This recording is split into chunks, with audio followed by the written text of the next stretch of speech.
Today on the channel, coming in hot out of the Ministry of Darkness, we've got Farooq, we've got Bradshaw for the Target exclusive Legends Series 16.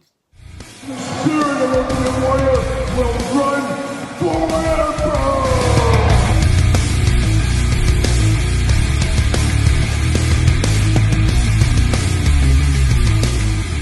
Welcome everyone, Kyle here, and welcome back to the channel for another WWE Legends unboxing and review. And today we kick off Legends Series 16 with Farooq, with Bradshaw, with the Acolytes. But remember, for all your wrestling figure needs and a whole lot more, make sure you're hitting up Ringside Collectibles. Use discount code Kyle, save yourself 10%. And of course, these though, however, are currently a Target exclusive. You never know, Ringside may have these in the future. But right now, if you're looking for these, hit up your Target stores. These actually came into the mail through the mailbox instead of finding them at the store. So that does not usually happen with these Legends. I always pre-order them, and then it's a fail-safe in case something happens at the store, which hasn't been close to happening anywhere. But for whatever reason, Legends Series 16 came to the doorstep instead of me having to find them in the store. I don't care. Either way, I have them. I can review them. I have them here for my collection, so I'm happy about that. And of course, we're going to do this review like we do all the other reviews on the channel. We're going to take a look at the packaging. We're going to talk about it. We're going to unbox it. We're going to talk about it. We're going to see where it goes from there. We've got a little twofer here. We usually do these guys solo, but tag teams, we put them together, and that's what we got in Farooq and Bradshaw. Of course, we did get these two earlier on in the Elite line as the APAs, so getting both kind of representations of their tag teams. Bradshaw, a guy we need a heck of a lot more from. I would love to see the Cowboy Bradshaw back his hardcore title reign. Give us that. Give us Justin Hawk Bradshaw. We need a few different JBLs, one in a suit, one in his wrestling gear. Update that one. That previous Elite of JBL would be a great one for the Greatest Hits line in the future. So there's a lot of meat on the bone still for Bradshaw, I think, in the Elite line. And Ron Simmons at the same time. Could we get Doom? Could we get Butch Reed and get Doom? Man, that would be something. Of course, we already got a WCW version. That is another one that I could see bouncing into the Greatest Hits line down the road. We got the APA version. There's a few other ones. And, of course, we got the Farooq Assad version coming shortly. So we should have that on the channel, I think, before the end of the year. So stay tuned to that. So a very sunny time for these two guys, hopefully in the Elite line in the future. But let's kick it off. Let's start off with old Farooq here. Old Farooq Assad. Ron Simmons is where I first found out about this guy back in WCW back in the day. Saw his kind of rise to stardom with WCW, and it was a huge, huge thing for young Kyle when he beat Vader. I was so excited for that. I thought that was one of the greatest things ever. Of course, him being WCW champion. Fizzled out in WCW, retired for a brief amount of time, went to ECW, then off to the WWF at the time as Farooq Assad. So an interesting career path for him. Of course, into the Nation, into the Acolytes, into the APA, and into the Hall of Fame. There you go. What a career for old Farooq. But there he is in the package. I love that we get the classic tag team titles with these guys as well. Always cool to get these back out. Whether you want them for them or somebody else, you can always do that. Choose your own adventure. Got a little glamour shot, WWE logo, Legends 16, Elite. And then they got Farooq there, and it looks like they misspelled his name. I think there's two A's in Farooq. We do see it both ways, though, so it's not the biggest injustice in the world. But it's weird, his other Elites, I think, had both A's in them, if I remember correctly. So I did notice that. Usually I kind of miss those things. But for those keeping track at home, there he is, looking big and bad right there. I remember at first thinking, whoa, they got those tattoos. And then, you know, once the match went on, you're like, oh, okay, that's not real tattoos. But I thought they really, really were diving into the gimmick with those Acolyte tattoos on their chest. Not so much. Same thing over there. On the back, we got the big blurb for Farooq. Of course, we got Rey Mysterio, Molly Holly, who is the Chase. And then we got the Acolytes. We'll unbox all these guys on the channel. Stay tuned at the end of the week. We'll unbox the Chase, and we'll rank the entire way from my least favorite to my favorite, like we usually do. So make sure you subscribe to this very YouTube channel. On the back, let's see what it says about our old buddy Farooq here. Titles: WCW World Champion, World Tag Team Champion, WCW Tag Team Champion. A hard-hitting powerhouse with a penchant for pain. Farooq underwent a severe transformation since his days as leader of the Nation of Domination. Now a stoic enforcer, Farooq appeared alongside his new partner Bradshaw as the Acolytes. Representing Undertaker's Ministry of Darkness, they wreaked havoc both inside and outside the ring. So there you go, Farooq up to no good at the time. Off to the races, got that Legends background. We've seen that before. See you later. Goodbye. And we got old Farooq. There he is in the plastic prison. We're going to have to unlock him. He is locked in at the hands, it looks like. So let me grab that. There's one.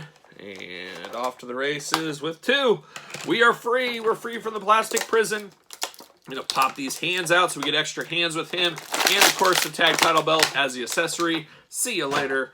Goodbye. The extra hands here, it's the extra hands. We've seen hands before. We've seen them multiple times. He does have the nice tape across them, so you will know whose hands these are. But I am happy to report, like Farooq should, he comes with 2 fists of fury. He's ready to throw down at a moment's notice. That's the way it goes. So we got 2 fists there. Looking good, or 2 hands there, but I'm going to go with the fist as far as him. I'm going to take this tag title belt off, and the tag title belt we've seen numerous times over the years, but it never gets old. This is the classic tag title belt. For me, when I think of tag team wrestling and I think of tag team titles, this is what comes into my head. Absolutely beautiful. Happy to get this. I'll take this with every tag team, to be honest with you. It's always great, like I said earlier. If you don't want to use them on the Acolytes, you can use them with somebody else if you want to. That's always fun. Choose your own belt adventure along the way.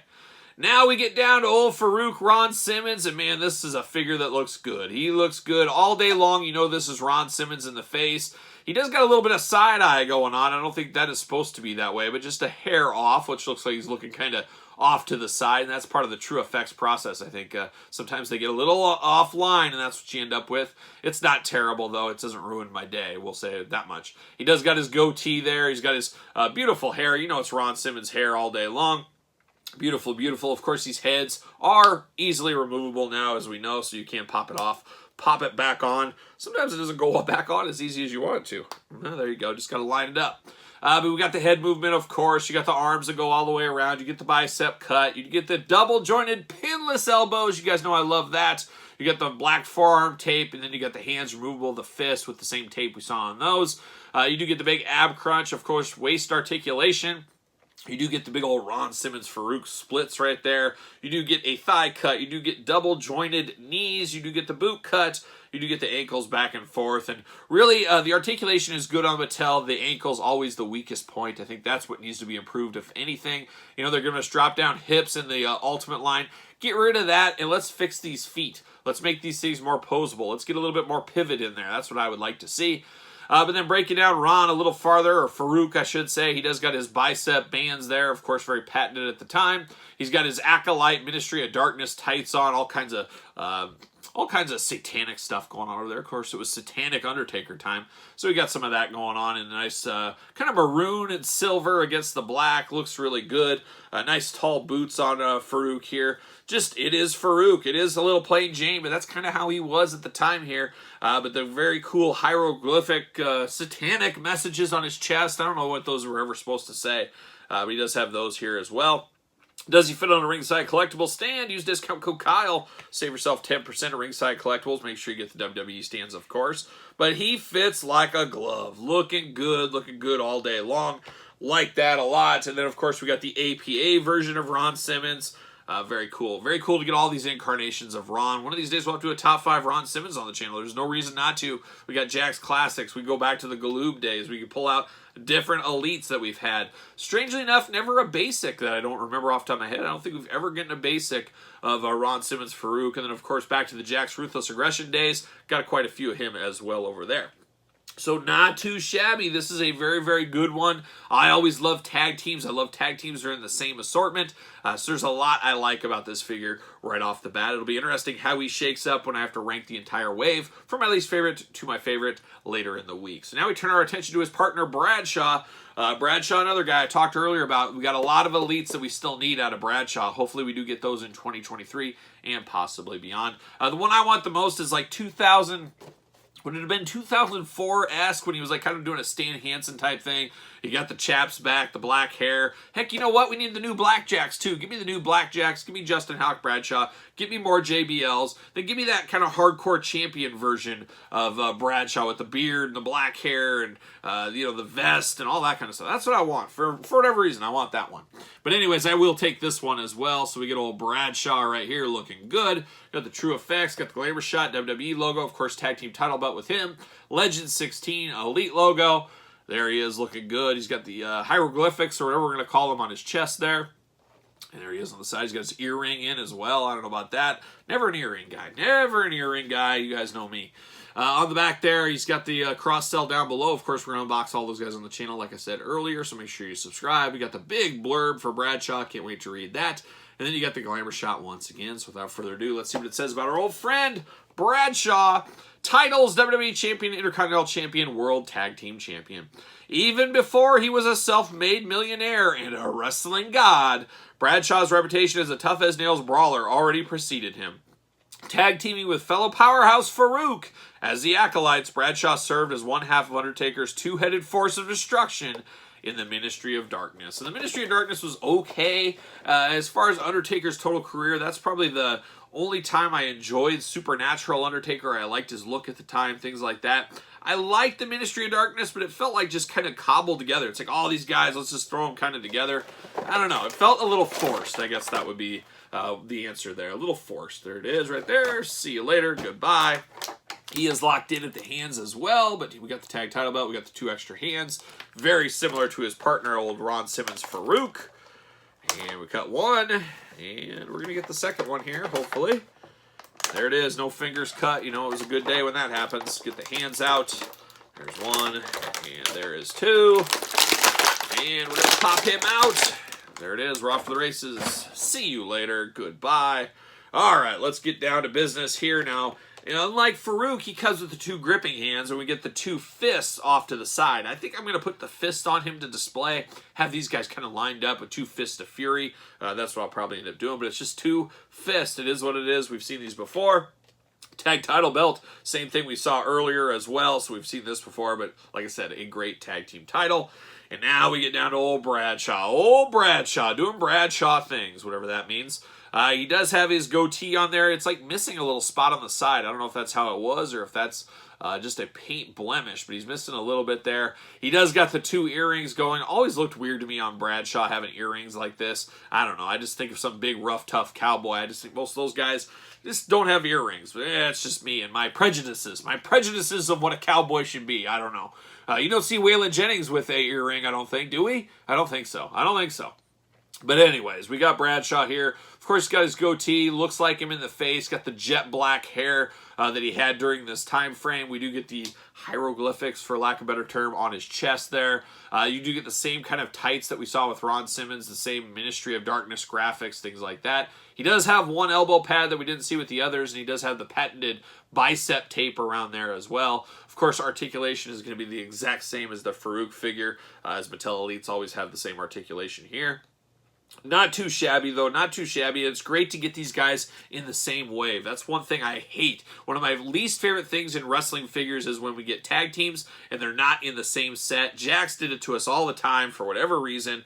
I'm glad the Mattel team here put these guys in the same set. And I'd have no qualms about it if they re-released the APA set in the next Legend set, or one of the next Legend set. If they re-ran these back with a different one, maybe without the shirts or with soft good shirts in place here. But you get Bradshaw here, and then you get Bradshaw there. So a little comparison, very similar to this one over on this side. You pull these guys over here, and then we're off to the races. So you get both versions. You get the Acolyte Protection Agency, the APA, and then you get the straight-up Acolytes Ministry of Darkness here. 2 distinct different versions, but very much cool at the same time. Always enjoyed both of these here. I love these guys, just tough, enforcer-type characters for the Ministry of Darkness. And then, of course, we love the APA with a little mix of comedy, but a little bit of street fighting as well. So I think these 2 did pretty good for themselves in the long run. Of course, Ron Simmons in the Hall of Fame, Bradshaw in the Hall of Fame. Bradshaw, believe it or not, as we all know, went on to bigger and better things as JBL, kind of a modern-day million-dollar man at the time, and had quite the run as that. So interesting times throughout. Of course, you got to have the Ministry of Darkness. I believe this is Network Spotlight, Undertaker, Toys R Us exclusive back in the day. So we can have these guys kind of flanking the Taker there. And we're off to the races with the Ministry of Darkness. You know, you got Gangrel. We got some of the other ones in the Elite line fairly recently as well that we could put with this. So we could build out a shelf. I got to figure out where I'm going to display these guys. I do have an Undertaker shelf. Maybe I'll put the APA or the Acolytes into that shelf. We'll see what happens there. But there it is. There's Ron Simmons Farooq and Bradshaw from the Acolytes in Legend 16. What are your thoughts on these two? Let me know in the comments down below. Of course, like this video. You made it this far. Subscribe to the channel. You don't want to miss a video, so make sure you hit the old notification bell. And don't forget about the Patreon link in the description below for early access to videos like this, bonus content, exclusive content, monthly giveaways, a lot going on over at the Patreon channel, as you guys probably do know by now. And I'd love to have you guys to be a part of it. And it is truly the best way to support the channel in videos like these. You can also support the channel over at ProWrestlingTees.com. Pick yourself up a t-shirt. And then don't forget to follow along on social media at SirPaul64 on Twitter, _Kyle_Peterson on Instagram. So for the Acolytes Legend 16, I am Kyle. See you guys all real soon.